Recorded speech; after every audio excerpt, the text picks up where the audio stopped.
Hey, how's it going? Pulled a couple of cards today to read for people that come to see what I have to say about it. Okay, so I'm all scattered. I pulled two cards, one from the Shaman's Dream Oracle deck, and then another one from this guy, the Divine Unknown Animal Spirit Guide, and I'm going to talk about that after I talk about this card. So, but the card I pulled from the Animal Spirit deck was Unicorn. Okay, so I was shuffling today, and once again I had one of those incidents where the cards are like, no, this is the one. So I was shuffling and a couple fell out, and I was like, okay, well, cool, but I'm still shuffling. And one of them was this card. So I redistributed them in the deck, and I was gonna watch something, anything, whatever, on my phone, and wasn't thinking about what was in my hands. I started to shuffle, and this card flew out and hit me in the face, and I was like, okay, I guess that card is the one I'm pulling. It was one of the ones that had fallen out that I just talked about. So it was pretty insistent, and it is number 12. 2 and 1 is 3. 3 is the Trinity, Father, Son, and Holy Ghost. Can I just say, I know that what I talk about and what I post a lot is very, I would say people would think it's Christian oriented, but that is not necessarily the case, because what is God's religion? I don't know. I don't know that he has one. He, her, it, however you refer to the being. I've never heard that it has a particular religion, so I don't think that it matters what we call God, like by what name. I think it just wants us to call it. Ow, how did I just hurt my collarbone just laughing? I'm old. Okay, so the card is Dragon's Hoard, protecting the future. I like that. So I'm looking at it, and I'm just really not sure what the heck this is. In a way, it looks like one of those clever earrings for people that don't want to pierce their ears, and it's just sort of something that loops over your ear and shows on your ear somewhere. I don't know. My ears are pierced, so I haven't bothered with that type of thing. And when I look at it that way, there does seem to be a purple jewel there, like a amethyst colored thing, and I am a fan of the amethyst stones. I like purple. I don't know. It's. Do I really need to go into why purple is likable? It's just a soft color, It's inviting. It's friendly. So, but also, I don't think that's what it is. Anyway, the purple tinge is what it is a tinge, because in the center of it, am I on the wrong side of it? Sometimes I do that.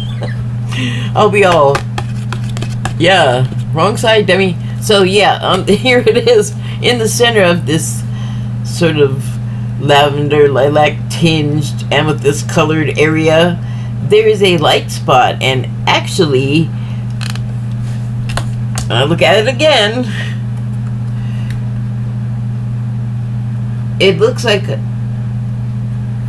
you're looking through a little circular peephole at a sun, in a galaxy. I don't know if you can see that, but around this bright orb is like space, like total darkness. Although it could be, I'm just going to confuse it even more. It could be this darkness, this background, but where, like, this is bright. Where are the beams of light coming out? Like, I think this is like a whole other place that you're looking at through this, like, peephole thing.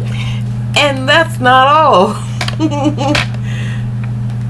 It also looks like, well, upon first glance, what? Oh, glance. Upon first glance, these feathers, they look like feathers to me, and they look like a headdress. And then I got a better look at it, and I was like, oh no, that is not a headdress. Like a indigenous American, I don't know, I guess other places they have the feathered headdresses as well, but since I'm from the US, that is what I'm going to stick with. But yeah, so like an indigenous United States or American. See, I'm not saying American. I'm trying to stay away from it because I know some people on, well, I don't know them, but I have some online friends that are from south of the US border, and they actually don't really like it if we say that the United States is America, because, and then like everything else is like South America or something. But their contention is that it's all America, and how dare we act like it's only ours to claim. So I'm staying away from that characterization when I can remember to, and that's why, because it's, you know, they care about it, and I care about it a lot less, so I can accede to their demands. Like, I don't care, it's go for it, it's the land. That's how I feel about it. But we gotta call stuff things and make lists because we like to, or something. Anyway, back to this. So yes, headdress, but upon a few more glances, I saw that is not what's happening there. They do look like feathers, but they look like they're made out of glass or crystal or something. Or I am reminded of the wings of, well, like the flying fish doesn't have wings like a hawk or a pigeon, like a bird. It has these sort of rounder things that are, I don't know, like oblong, but also similar to a feather shape. So, I mean, that's kind of my visual confusion, but there's also a sort of translucency to the flying fish wings in the light, as here. Like, this one is a bit more pronounced, but there's light blasting through it here. It's the same with this one. Not as, calm down, not as much light, but still some, like, brightening up certain areas or refracting light or something. Definitely a light thing is what I'm saying. But also, there's ones that appear to be completely transparent, and that reminds me of this butterfly. And I don't know, I guess it just took one time to get like a thing stuck in my brain talking about this, but there's a butterfly that has see-through wings, that like transparent, like they're made out of cellophane or something. It's a trippy thing. It looks like a knick-knack until it starts moving, and you can tell it's not some sort of man-made creation like an automaton bug or something. It is an insect. Are those a different genus, I think. I don't know. I mean, I think a butterfly's an insect. Does it matter? Why am I getting stuck on that? Anyway, that about the wings. And to almost finish the confusion,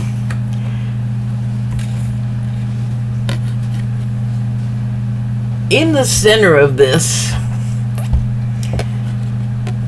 is, oh, thanks a lot, what appears to be a like a sort of, what are them things called? Seahorse. Sort of like a seahorse looking, even down to sort of the, I don't know, I always think they look kind of flaky or plated, like their outer complexion, I guess. I don't know how flaky they are, though, since they're wet all the time. It's just like a interesting, the way they're constructed, it looks like they're shingled almost. And that's, I feel like that's kind of, whoa, sorry. I made my stomach swoop. That, it gives it a sort of a, like, where is my, why can't I, there it is. It gives it sort of a, that's really magnified. Let me move back a little bit. A crusty appearance. And this also has that. That's why I'm thinking seahorse. And then also the body. But it goes like seahorse to about here, and then it turns into some kind of plant pod or something. Like, that is not, I've never seen, I mean, unless it's a, I don't even want to say that. It's not a seahorse, apparently. And the plant pod has the peephole to the other galaxy in it, and wow. So, yeah, that's what I got from that card. And I've never pulled that one before, so I've never read this. So this is going to be a new adventure. Dragon's Hoard, protecting the future. Legacy, true riches. In the Dragon's Hoard, jewels and precious objects scatter the ground, while ancient scrolls inscribed with the wisdom teachings lie within reach. Okay. This is a rich opportunity, and you can fill your satchel with the treasures you like best. Take the gifts offered you and dedicate them to the well-being of all. Share. Being with your own, or beginning with your own. Take the gifts offered to you and dedicate them to the well-being of all, beginning with your own. But beware, all that glitters is not gold. Select the precious treasures that will further your spiritual growth, and avoid the shiny objects that are empty of real value. They're empty of real value. Sorry about that. Lapsed into, I don't even know. Velvet Jones. Flash, or sorry, throwback. Mini stroke. Oh, sorry. I guess I'm not having one of those because I'm like still moving and stuff. So I'm sorry. That was, and I am genuinely sorry because that was just, there was no reason to troll that. Illness is not something to joke about. Moving on. Know that the hoard does not belong to you. It belongs to our grandchildren. What is the inheritance that you wish to leave for tomorrow? What seeds are you planting that you will harvest in your old age when you are weary? What seeds will bear fruit after you are no longer here? The dragon guards the legacy of the future. All who come empty-handed or to fill only their own pockets with gold lie in a dusty heap of bones. You have been allowed entrance by virtue of your kindness, or your spiritual practice, or sheer luck. Consider as well that your present, this moment, is the future to the dragon. You may be the one we have all been waiting for, so do not hesitate to take what bequest has been reserved for you since the beginning of time. This is the time to be bold. Do not delay or overthink.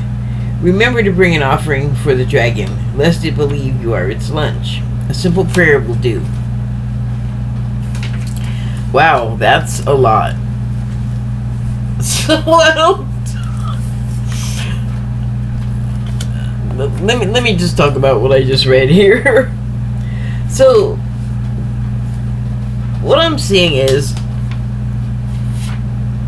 the Dragon's Hoard is a metaphor for opportunity that becomes available when you have reached a certain point in your since this is a spiritual thing, I'm going to say consciousness, because that kind of is what unlocks the doors of perception. But it's true. So you've gotten there. You've gotten to a place where all of these gifts and maybe abilities are available to you. But the idea is not for you to come in and take and then use them to better yourself and, you know, fulfill your own material needs, rather than using your gift and its benefits so that it is a benefit to all. And I know that sounds like, how the hell are you gonna do that? Well, it's not like you gotta go door to door, luckily. We are powerful with our thoughts, and I mean, even if you don't believe it, you're gonna still be emitting something, having thought the thought, and depending on like what kind of, I guess, mood you're in, what your emotional state is, and as well as your consciousness level, I would imagine, it's gonna have your imprint on it. And just like water or gas permeates all kinds of atmospheres, so do our thoughts and emotions, and particularly if they're powerful.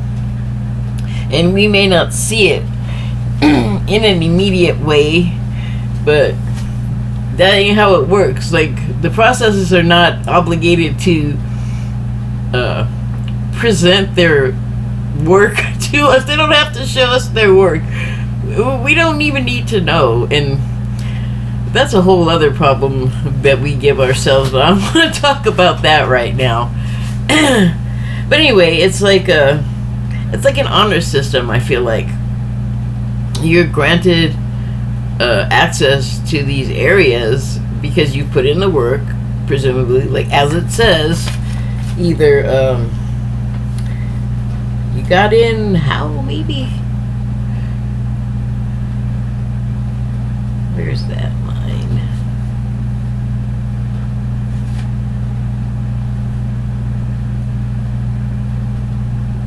Where did it go?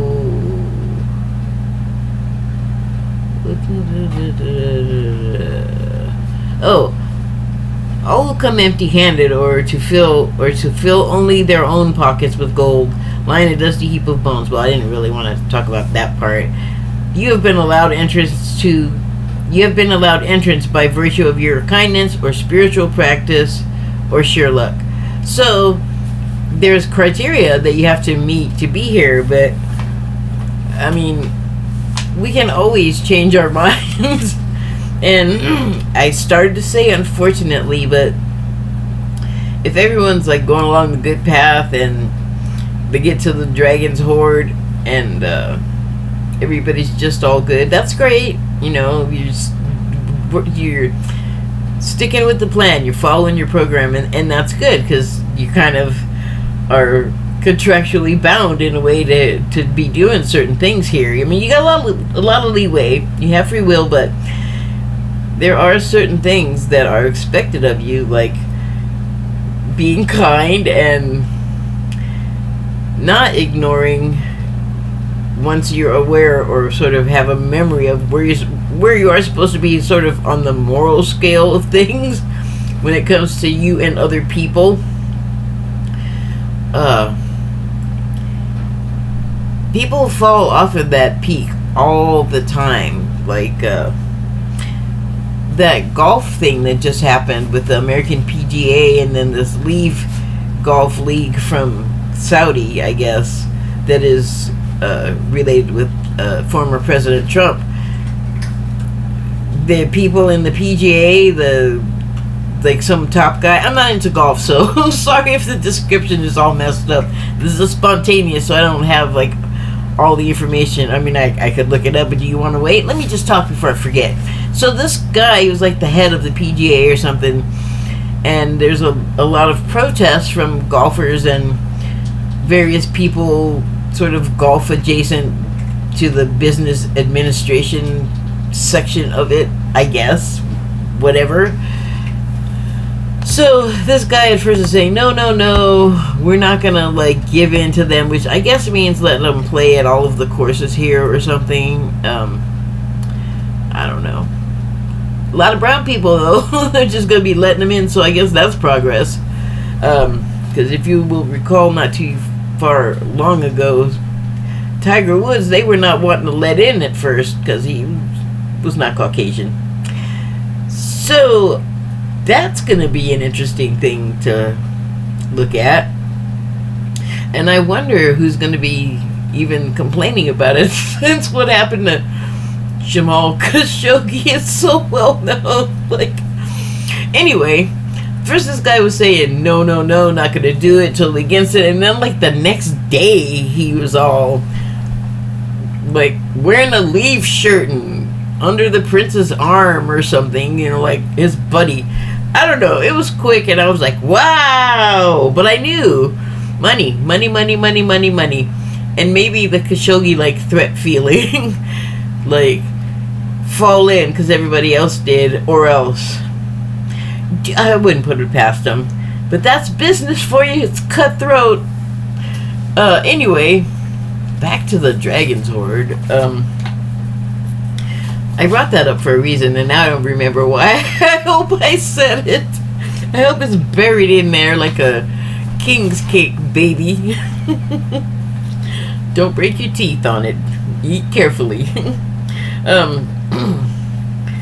And so, yeah, you're fortunate to be there, but you could that was it. You could change your mind, like, poof, overnight, like nothing ever happened, or that you never said a bunch of stuff. And like I said, the influences could be many, but I just brought up the ones I did because Broke's got a rep. You know? I mean, he became... Oh, I'm not going to go into it because enough said. Anyway,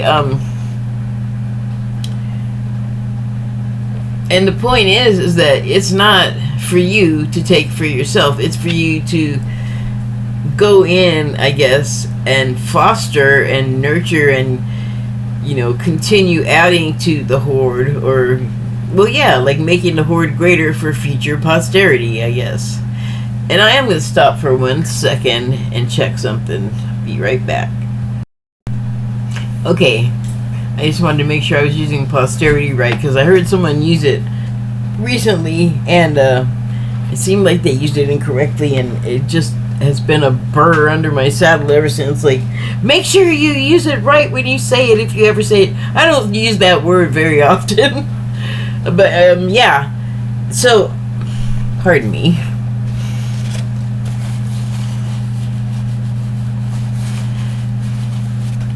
So, yeah, I mean, it's kind of like a get with the program kind of thing, and stop thinking it's all about you, because the only way that it's all about you is when it's all about us. And, you know, that phrase that is commonly said, we are all one. I don't mean to be corny, but it's actually true. But you have to, man, I mean, you gotta do a lot to get to the devil. Sorry that I said that. The Dragon's Horde. You've been through some stuff. You've seen some things, or you've experienced some things. Whatever it was that got you to the place where you're kind above everything else whenever you can, you know, as much as possible, because, you know, we're only human. I don't know anyone that can, like, resist being angry 100% of the time. Or, you know, like, maybe they are somewhere, but they probably don't spend any time at all around other people or talk. And, I mean, you kind of have to isolate yourself in that way, I would think, to be that zen, to where you're just letting everything just rolls off you. Like, and it really does. And it's not like you're projecting an image of nothing is bothering me, when some things are absolutely under the skin and bothering you. What's that? Oh well, never mind. Not right now. So, it's a privileged place to be. And you don't want to blow it, I don't think. And then also, here's a perfect example. I don't have kids, but I still want there to be a world for future kids that is clean, without debris all over the place, and, our trash that we carelessly leave everywhere, all in the water and all in everything that lives in the water and everything that lives on the land that consumes the water, including us. I mean, the water we grow our food with is now full of our garbage. I would like to see that come to an end. I'd like to perpetuate a much cleaner, greener way of life for future generations, because, I don't know, I guess, we got to do it for ourselves. Like the animals, they do their best to be our friends and to love us, and we treat them terribly. So it's up to us to get it together before it falls apart. To quote an old Jack LaLanne ad, look it up. Jack LaLanne. And he would have an ad because there was an exercise. He used to have not gyms, because a lot of I don't know, health clubs. That's what I think they were called, or his were called. But yeah, I mean, it was like a gym, and it was the one my mom went to. I don't think there were men that went there. Neither here nor there. Anyway, you're welcome. Now I'm gonna talk about the unicorn card.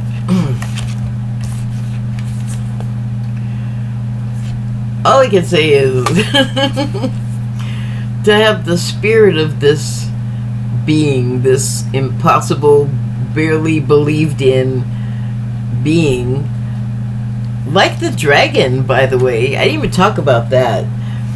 So in spirituality, dragons are real. They don't exist in our world, and it's interesting and perfect that I pulled the dragon card today, because this weekend I was watching a favorite group of channeler, or it's one person that does the channeling, but each week it's a different person. So I was watching my favorite channeler on there, and then a bunch of other people come on, like Zoom, and they have a YouTube, and they ask questions. And then they ask for certain beings like Elijah, or like Jesus Christ, or Buddha, or White Dragon. So somebody had asked to speak to dragons, and what the dragon actually said was, we did used to live on your world, but it's gotten so, the energy is so bad we can't handle it. We can visit briefly, but we can't live there anymore. And I was like, that's really sad. We did that. So you can believe what you want to believe. I think that anything else that was here and isn't now, if it died or if it left, it has an energy. Its physical form is not the be all and end all of any being. So yeah, if you're not seeing them here, that's because they're not, according to them. And I would say that a unicorn is a very similar being, because they are also beings that were in history real, and they will also say that yes, we were there, and for the same reason they don't come here much or for long, because it's awful because of us. But they send their energy, and the dragons send their energy. And by the way, about the dragons, you notice when I said white dragons, I don't know all of the categories of dragon.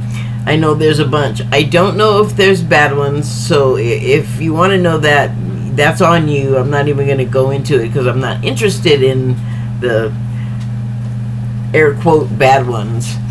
Only want to deal with helpful, constructive beings. And that's what these are, and that's what this is, because they want to bring us back to a world where they can come be here and exist and not feel like they're in a caustic atmosphere, you know, and God, I don't want to live in that either. So, I mean, here's a goal. Let's bring these back. Not just the energy of them or the spirit or the idea. Let's just bring them back. They want to bring back dinosaurs. I want to bring these back.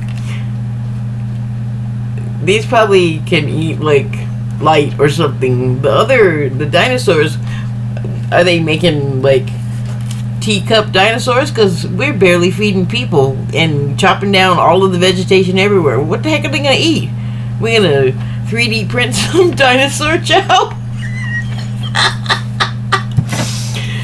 Okay, that rant is done. Aw. I lost my page and I went back to get the page, and you know what? I didn't put it to unicorn. I put it to dragon. I might read what it says, but first let me find unicorn. And what is my time like? Oh, my time is getting to the point where you better hurry up and finish. So, probably not going to read about the dragon. But I will about the unicorn. Reconnecting to higher wisdom or divinity. Making the world the way it was when a unicorn and a dragon could live here. It's difficult to see, hear, or think of a unicorn without immediately questioning if it's real. Did they ever exist? Perhaps long, long ago? The mind answers, maybe, or it could be, or no way. This very contemplation explains our relationship with divinity and encapsulates our wavering belief in the unicorn. We wonder what divinity is. We wonder where our intuition comes from and if we can really trust it. Word. We think about a higher power and our mind hesitates between yes, no, and maybe. Is it male or female? Does it have a name? Does it have a religion? Does it matter? Is it just a feeling? The unicorn card appears and wakes us up to curiosity about the higher self and the divine. It is a card of questioning, exploring, and contemplating the inexplicable, which I love doing. It's so fun. The mind's eye knows there is something beyond our day-to-day lives, a deeper dimension to our experiences. The mind's eye reaches and reaches and reaches out to grasp something more. You are the unicorn. No, you're the unicorn. You're the unicorn. No, you are. And you have begun your quest for answers, and I am fully drooling. What's up with that? I'll stop. There's more. The unicorn in the sixth chakra. It's no surprise the subtle essence of the unicorn card resides at the third eye.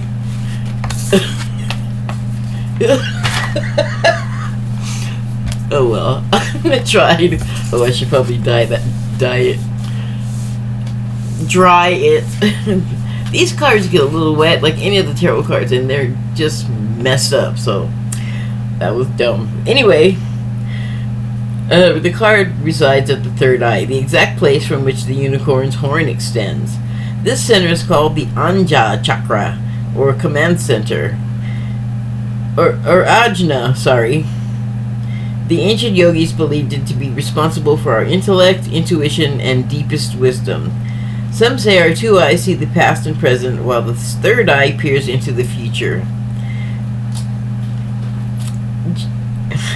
I was gonna ask, or I guess I will ask, if you've ever seen the cartoon. It's on it was on Cartoon Network, Steven Universe, and it was a comic book first. It's been adapted. And,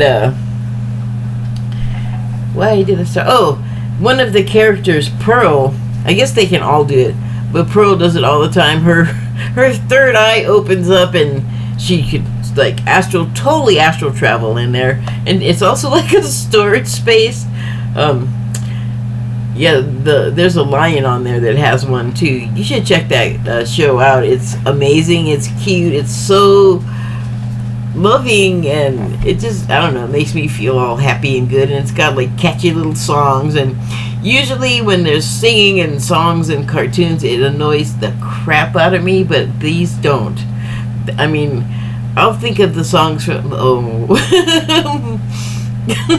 I'll think of the songs, and I'll want to go hear them like it's like a Led Zeppelin song, which is one of my favorite groups, which I know, they're old. I don't care. I still love them. And I love these songs in Steven Universe. And what is the girl's name? The woman that writes the music, her name is Rebecca Sugar. And she's pretty amazing. And, yeah, check that out. I highly recommend it. So I guess the gist of this reading seems to be that we let go. Thank you.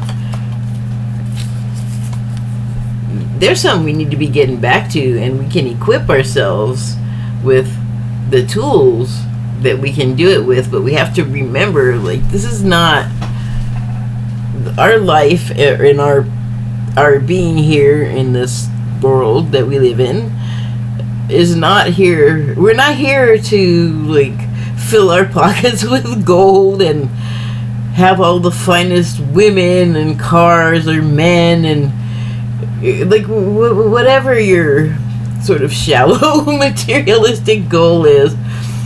I'm not saying that you can't still like have that as a hobby or something that you like to think about, but that's really not why you're here. And I had a thought today,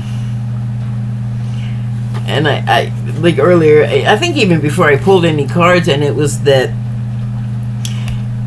if you're really rich, and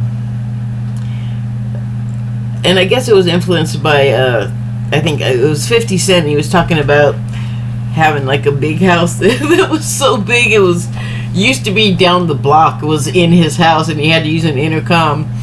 And he was like, you only can sleep in one bed. I mean, you know, and he, I don't know why he did this. I guess just trolling. All the rappers kind of do it. But he brought up Nick Cannon and his 12 kids. He said, if you're going to have like all them kids like Nick Cannon, and you're going to want everybody in one place. Which is funny because I think he has like a bunch of different mothers for those kids, and I haven't looked into it. I don't know if he's got them all living in one place or what, but I don't think so. I really don't think it's a sister-wife situation. But 50 made a good point. Like, you know, he's like, I'm not gonna have kids like that. And he had another. Like, I love that he said this because it was so self-aware and honest. But he said he didn't want all them kids with all those women. He didn't want to have to deal with all of that many women emotionally. And then at the end, he said, because then they think you're, and then like it like cut him off. So I got the feeling that it was like they got the kid out of you, and then they're gonna get a lot more out of you, money wise. And that's something I've been seeing, like a lot of shorts with rappers talking just about various things, but just having seen like from the beginning how they're like really focused on material stuff, it's interesting and heartening actually to see one not have this ridiculous attitude. And so after I watched that, I had the thought, well, what if you are like a rich person, like a 50 or whoever, and you have a bunch of money, but you don't have like kids and a family, and how many houses do you need, especially in that case? Like, how many cars can you drive at one time? So I think we all know about this sort of conundrum with the rich people and what they do with their money and what they could be doing with all of the excess that they seem to have that would be helpful to the greater good. So my thought was, if I had a bunch of money, like more than I could spend, and I like 50 said, like basically I can't see living beyond my means. Like, why? Like, it's a waste. Why not put the money to good use and give it to people that need it, like children or homeless or, you know, disease people, or just like whoever needs it. Not, I wouldn't say to a foundation or something like that where it could get sucked into some kind of accounting vortex and not end up helping really anybody, but paying a bunch of board members some stupid amount of money. Now I'm starting to ramp. Well, I don't want to ramp up. I want to ramp level on out of here. So that's what I'm going to do, because I'm gone too long talking. Thank you and good night.